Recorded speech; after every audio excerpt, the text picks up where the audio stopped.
Thank you for auditing the always positive new music review show hosted by a French professor who really needed this album. I needed Quest for Fire by Skrillex. I needed something this fun, this exciting. You see, if you've been watching my channel, you know I've been having a rough time. Like a month ago, my dad died, in and out of hospitals. My son had his tonsils out, which isn't that big of a deal. But then on Wednesday, I had some emergency. I had to sleep in the emergency room on a wooden chair. It was all terrible. I was all psyched to go see Nas play at Madison Square Garden, but of course we had to cancel because of the health concerns. And so then I was like, well, at least I have the Skrillex album to make me happy. I'm going to do my review on Friday. But then I come down with the worst case of food poisoning I've ever had. So if I look a little sallow, that's why. Hey, I've only had a couple pieces of toast for the past 3 days. I'm mostly just drinking Gatorade and pain. So if I seem a little bit off, that's why. But that's why this album, of all the albums I could have reviewed, makes me so happy, because this really is a true feel-good album. Now you'll notice I'm only talking about Quest for Fire. I'm not talking about the second album that he released last weekend. I only do positive reviews. Draw your own conclusions. At the end, I will tell you why it did not connect with me the same way this first volume did, and why this first volume is, in my opinion, just so much better and so much more interesting. Now beyond all that, I talk a lot on this channel about my story, who am I as a music reviewer and music fan. And as I constantly talk about, between 2002 and 2018, when I started this channel, I stopped paying attention to new music. I suffered what I call mid-20s music death. Okay? So I just did not listen to anything new. But every once in a while, something would pop up and would break that rule.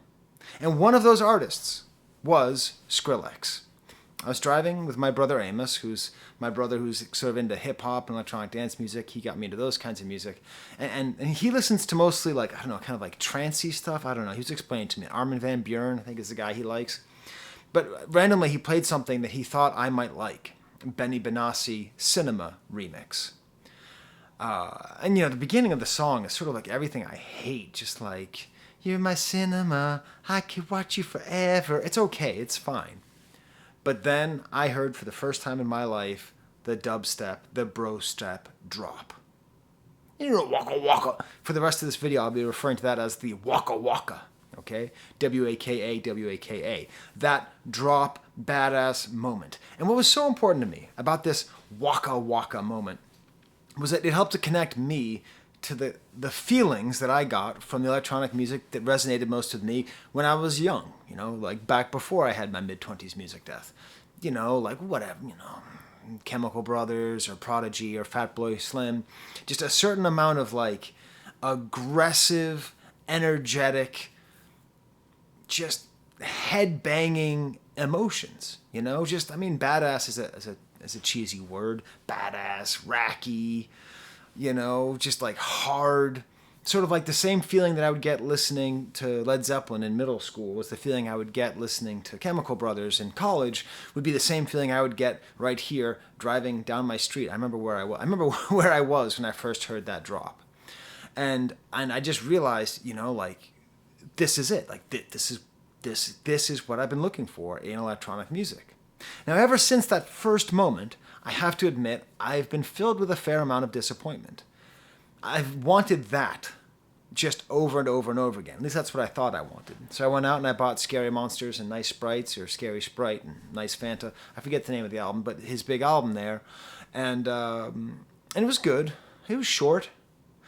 It had a lot of good waka waka moments, but it didn't feel like it was really up to the potential that I heard in that sound. And what I was looking for, and what I think Skrillex does the best, and what I think he's finally done all the way through on this album, is it's not just the drop. It's not just the waka waka, my eyes are bleeding, oh my God stuff. It's his rhythmic talent, his talent to create interesting. They sound industrial, they sound mechanical, but they're always also very funky. That sort of mechanical funkiness he's able to infuse, mixed in with an amazing choice of sounds. His atmospheric sound choices, these deep almost alien-like sounds. Like, that's what I hoped he would do for an entire album, but it didn't really go that way. It was okay. I liked that album. And then when Bangarang came out, I bought that as well. I probably listened to it twice. I don't think it was bad. It didn't have that. Didn't have all those things that I was looking for.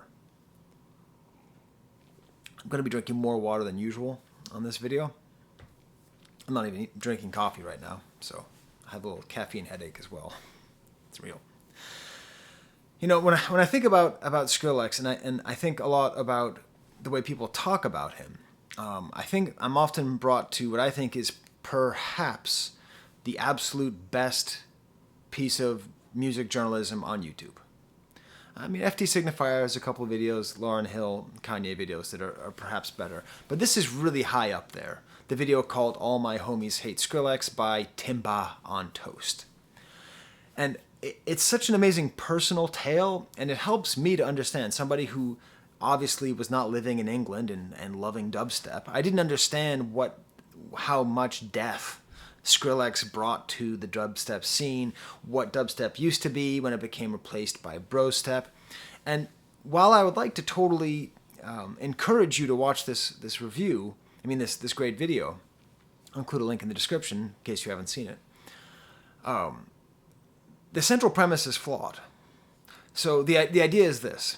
The dubstep DJs in England and around the turn of the century were making this music, and every once in a while there'd be a drop. And when there was a drop, everyone would go crazy. So these DJs eventually started just doing more and more drops to get the audience to go more and more crazy. And that's eventually what made dubstep leave from its more ethereal, more atmospheric genre into something that we now associate with dubstep. We associate with the Key and Peele sketch where they're listening to this nice music and then they're throwing things against the wall and jumping out the window and screaming and their eyes are bleeding and their noses are bleeding and just waka waka waka. The thing I'd like to... Now, that is a loss. That's obviously a loss. But if we're going to go on a little bit of a history trip here, Skrillex is a DJ, right? And the modern DJ really comes from the hip-hop DJ. And I understand they make different kinds of music, but the idea of the DJ being at the center came from the earliest pioneers of hip-hop music. Of course, it originally originated in Jamaica with the sound selectors who would go on to inspire DJ Kool Herc. But this is the thing. When DJ Kool Herc invented hip-hop, he did it by this same principle. He would play old funk beats, old funk songs, and when the break would come on, the dancers would go crazy. So he just figured, why don't I make a song of all breaks? Because that's the number one job of a DJ. The number one job of a DJ is to follow the crowd.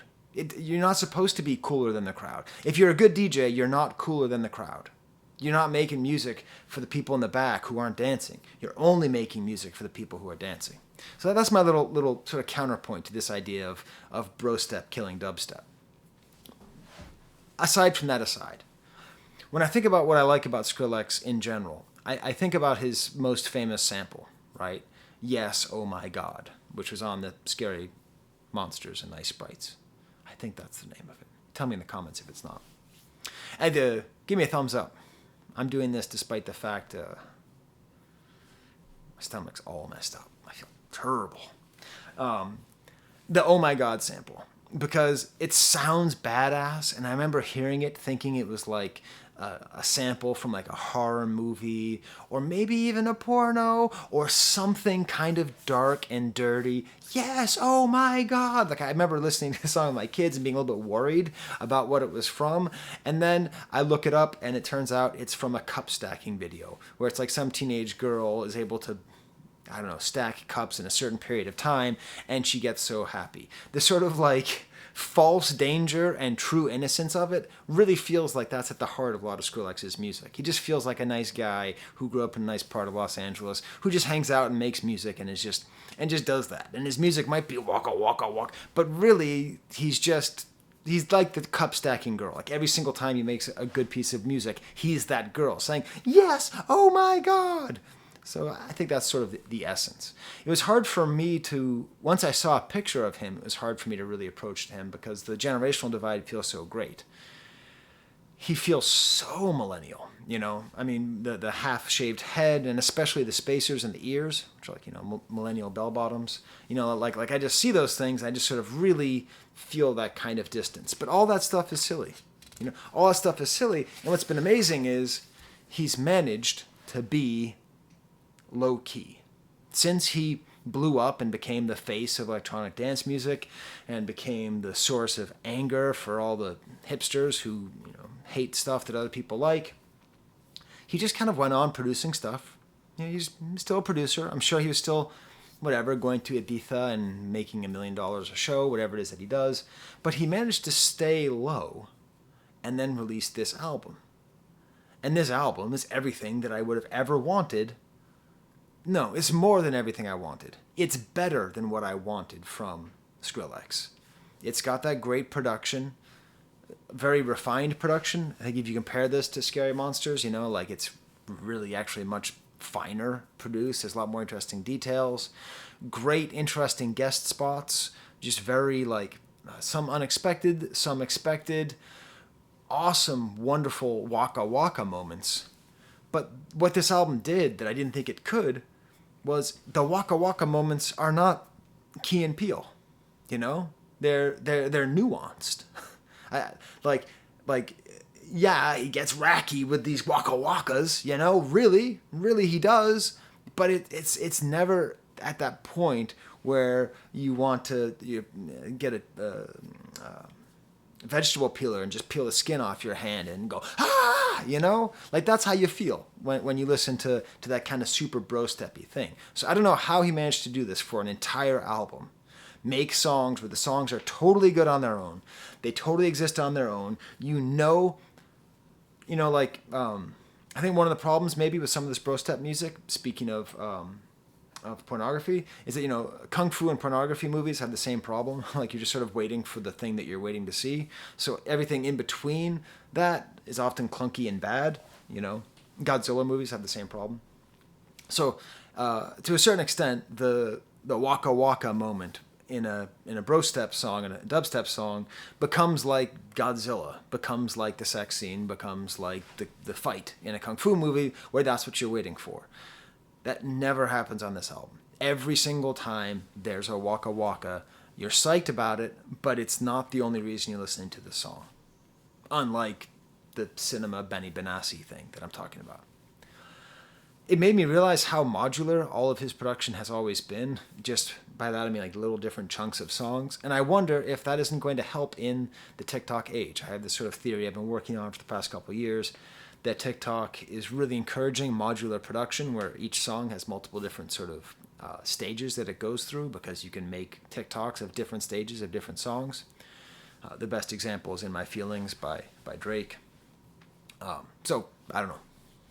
So let me give you an example of what this album is like.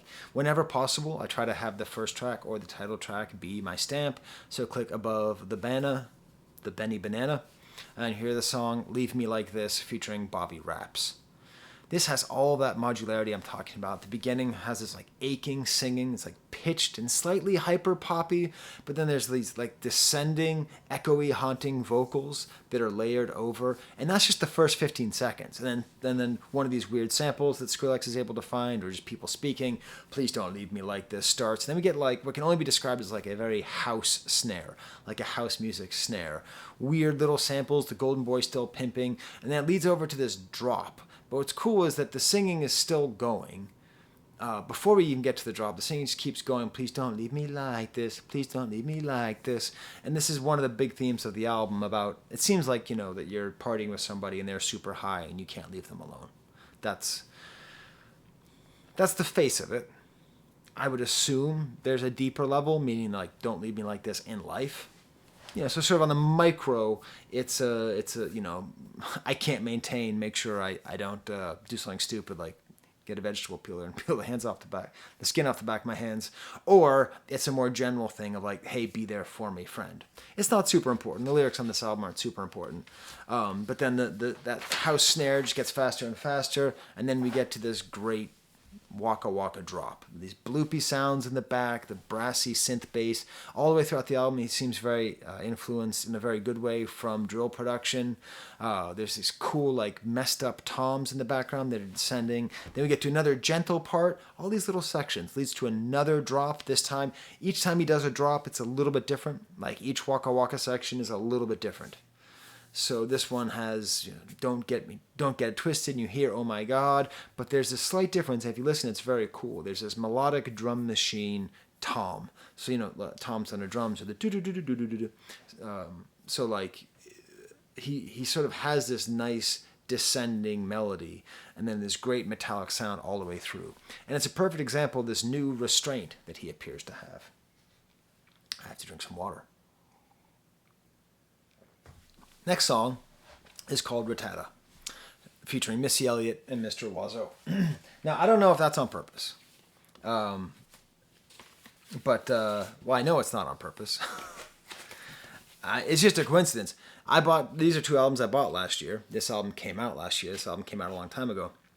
And these are really underrated albums. If you don't have the Mr. Oizo and Fra album Voila, and you say you like electronic music, you're a liar. And if you like good rap music, you don't have the Cookout, you're a liar. Having both these artists on the same song is just spectacular. It's just awesome, It starts off in that sort of Mr. Oizo style, slightly unsatisfying, dirty, and cool. Also reminds me a little bit of Timbaland. I think Timbaland, who was the producer who worked with Missy Elliott in her early days, is very influential on all this kinds of music. I do think it's funny that she pronounces Skrillex's name as Skrillex, sort of just this nice, overly pronounced accent. There also appears to be a little Public Enemy style horn. Almost like the song Rebel Without a Pause. I think that's on purpose. And what's cool in this song is that she announces the drop. This really is a rap song where she announces the drop, up jumps the boogie to the bang bang ha. This the kind of beat that go rat-ta-ta-ta. And the other thing that I think deserves credit for this idea of this the kind of beat that go rat-ta-ta-ta, you've heard me all the way throughout this entire video trying to come up with good adjectives to describe what's going on, from racky to waka waka to dirty, grimy, nosebleed, all that kind of stuff. I think Missy probably did it the best. It's just rat-ta-ta-ta. These are the kind of beats that go rat-ta-ta-ta. That's the whole album, the kind of beats that go rat-ta-ta-ta. Great, more burping water sounds, heavy bass, back into another verse. Here we have Missy in a slight patois. There's a lot of sort of vaguely reggae stuff happening in here. She quotes herself. She says, "Superfly, he, ha." I do worry about her doing the thing that Biz Markie did in his last album, where he spent a lot of time talking about the things he used to say. I hope she stays sort of relevant and doesn't just keep quoting herself. But then the second drop, this time, it's different in the way that it's announced by, put your hands up high, I, and it's a more extended drop. It's just so great. Missy and Skrillex, I hope they do an entire album together with Mr. Oizo. Next song is called Tears. This is another one of the more reggae-sounding sounds. It has the coolest drop here that made my kids happy. It's the little fairy from the video game Ocarina of Time, Navi. Listen! Which is funny because, now that I think about it, that little fairy is a lot like Skrillex. Because, Navi the fairy is hated by Zelda fans, but it's actually really quite useful. It's a nice sound. It's a nice element. It's a good thing that receives too much hate.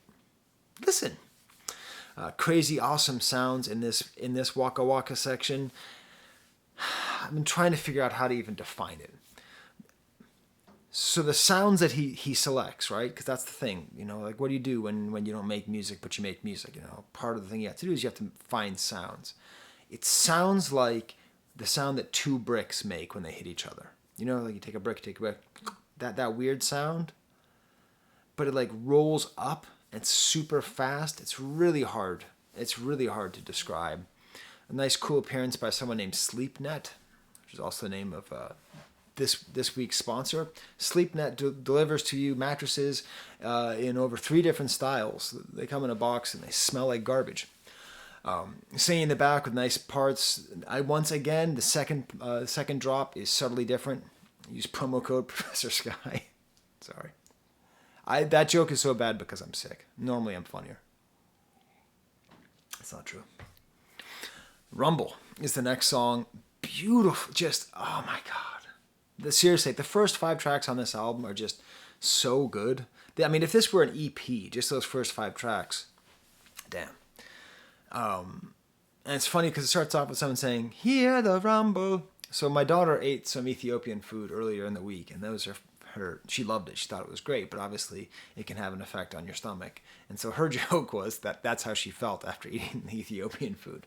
Her stomach was, hear the rumble, which is really funny. Up until my wife and I ordered from that same restaurant. My experience was not as good as my daughter's. Anyways, British rapper on here. I assume he's British. I don't know. He sounds like a British rapper, but also with heavy reggae influences, named Flo Dan. And just this whole way he sings, you hear that? That's the Killers in the Jungle. Doga, doga, doga. This is what I'm saying. Like, this is that ratatata-raki moment that you want. This is what you want, but it's not like tear your hair out. It's like you sort of get into it, and you're like, is that a small sound of a hippo in the background, or like a tiger or something? Is there something like natural happening with these almost helicopter choppy thumpy thump sounds? And then later in the song, almost like a little like Mickey Mouse like jungle beat in a song about jungles, cut up and funky. Great song. Next song is called Butterflies, featuring Fortet and Stara. Cool cut up sounds in the beginning. I'm not a big fan of the song. I liked it more when I listened to it a couple times. I think it's nice the way that it flows from the jungle song. It's a good change here. Great post-chorus, and what I believe to be a vibraphone solo. Inhale, exhale. First time I ever did yoga, it was in my college, and that was like my physical education requirement. So I took a yoga class, and I had this instructor who had a really heavy Rhode Island accent, and so I'd be sitting there, and she'd, okay, now inhale, exhale, and I would just keep laughing, and like I couldn't become all one-y with the universe because I was too busy laughing at inhale. I like this because I first listened to it when I was capable of walking around and doing stuff. I was at the gym, and this whole album is just a great gym album. You know, a lot more of a jam, a lot more repetition. Inhale, exhale reminds me of Prodigy, both in the way it feels and the fact that they had that song. Inhale, exhale, you're the victim. Too hard, too weak. It seems like this is about being too high, not coming down. Got to come down. Great little dubstep beat, maybe the most traditional bro step dubstep thing here. But I love like how he kind of cuts the beat to a half speed at a certain point. It's just, seriously, this album is so well produced. Like, I understand that people hate him. I get it. But seriously, if you're a Skrillex hater, how are you going to come? Like, what's your angle when you hear this album? Like, what's your angle? Like, what is he doing bad on this album? Okay. Tell me in the comments if you have an answer.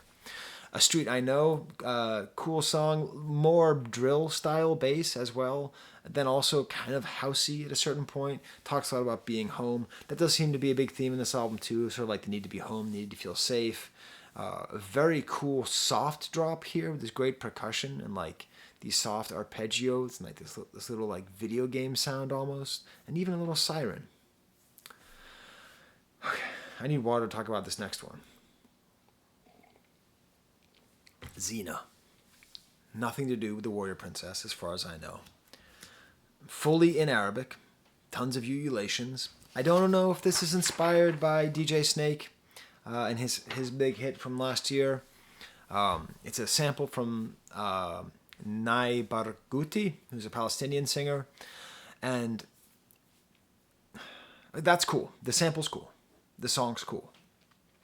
But the Waka Waka in this song is so unbelievably good. Like, it's as good as anything that Skrillex has ever done. I think it's as good as any Waka Waka moment in music history. It is so good because it's taking this Arabic drum, and I think it's like a hand drum. Maybe it's not. I think it's a metal hand drum. That's the way that it sounds. It sounds like a lot of music that I've heard from the Maghreb, so I don't know the names of the drums. You can tell me in the comments if you know. But it's like the drummer's playing very fast, but he's also being cut up by DJ Skrillex. And also DJ Skrillex is putting in these little pauses that make it feel very EDM. It's such a wonderful mixture of organic, authentic instrumentation and modern sound manipulation. I just don't think it can be done any better than this. God damn, it's so good. Like this, like that was the feeling I got the first time I heard Cinema. Waka, waka, waka, waka. You know, that kind of super badass feeling, but we also have this authentic instrumentation. It's great. There's like the song moves really nicely. This song's so good. This is probably the best song on the album. There's a nice part where it's just clapping and singing, just a real acoustic moment. And then the super fast BPM, it goes faster. Every once in a while, a couple of times he'll do a thing where he does the record all the way, putting the record all the way back, all super aggressive. Then like these droney keyboards and the ululations in the back. It's great. It's a full journey, and it's got that great drop. Too Bizarre is the next song. I don't like it too much. It's okay. A little too fast. Sway Lee is on it. I don't really know much about Sway Lee. I do hear an Oh My God, which is nice. I like the cut up parts on the Waka Waka, the cut up words. But in general, especially after that last song, I don't know. And then we have this next song, Hydrate. So much Gatorade. Seriously. Another very modular song starts off with someone singing about life, abundance. Very clear to hear the Kanye influence here. Great rap production here. This low rumble in the British rap voice of Flo Dan again. I would love a whole album of Flo Dan and Skrillex just on these two songs. They're so great. I like the simple message here. It's simple, not complicated. So when it's hot, just stay hydrated. That's important for dancers, right? Isn't that a thing? Isn't that the thing that happens that like the party drugs that people take when they dance, the main fear is that they get dehydrated? This is what I learned in health class, okay? I've never been to a rave, believe it or not.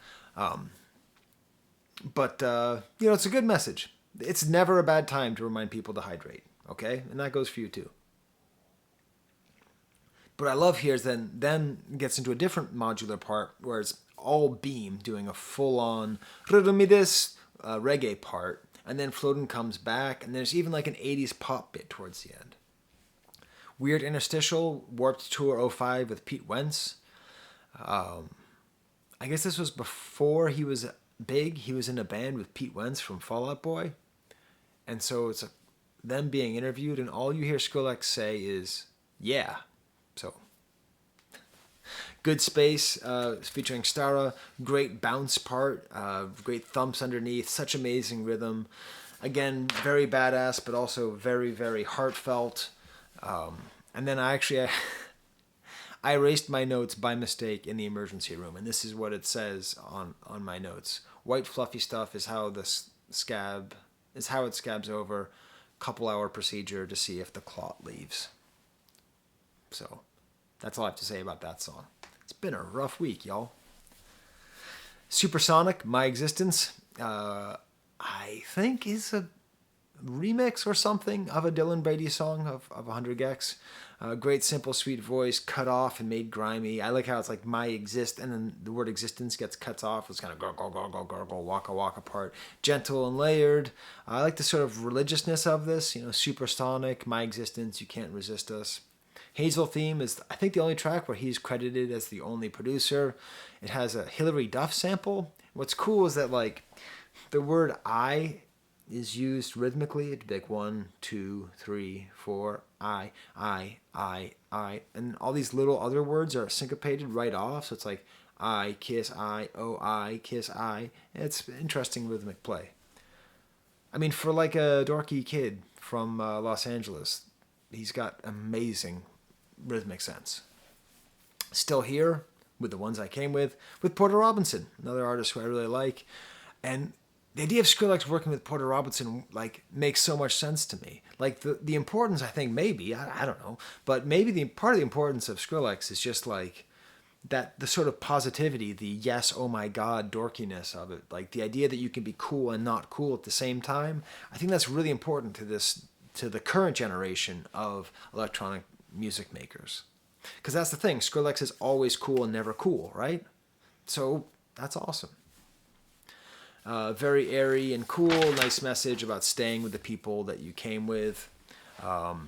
Again, the themes of friendship appear to be a big theme in this music. I read somewhere that he just turned 35, so that makes sense. That's right around the time when your friends start to kind of move away. So I promised I would say why I didn't want to review Don't Get Too Close. I don't dislike the album. And I listen to it and it's fine. My son likes it quite a bit. He said every song sounds like it could be on the radio. I particularly like the song that he has with Selecta and Beam. That's really good. But for the most part, Skrillex is too hidden. So it's not that it's not good. It's just it's not the Skrillex that I want. Like I like the stuff with Blady and Lean, Young Lean. I mean, especially that song "Real Spring" with Blady. That's great, but that's just to me that's just a Blady song. That's not a Skrillex with Blady song. That's just a Blady song. So if I had any problem with the other album, it's just that it's just not Skrillex enough for me. See, even when I'm negative, I'm pretty positive. So these are my Patreons. Unfortunately, I wrote your name in this weird one. You just joined up, Marley Turnbull. So thank you, Marley Turnbull. Hey, you got a vocal shout out, so that worked out for you. So yeah, they gave me money, which is how I was able to buy the Mr. Wazo and the Missy Elliott album. So yeah, there's my thoughts on the Skrillex album. I really, really liked it, and I'm totally gonna buy it whenever I can. Super enjoyable.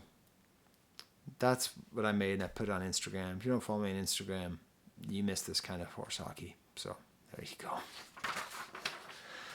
Oh, God, I'm so tired. This took all my energy. All right, here's the camera.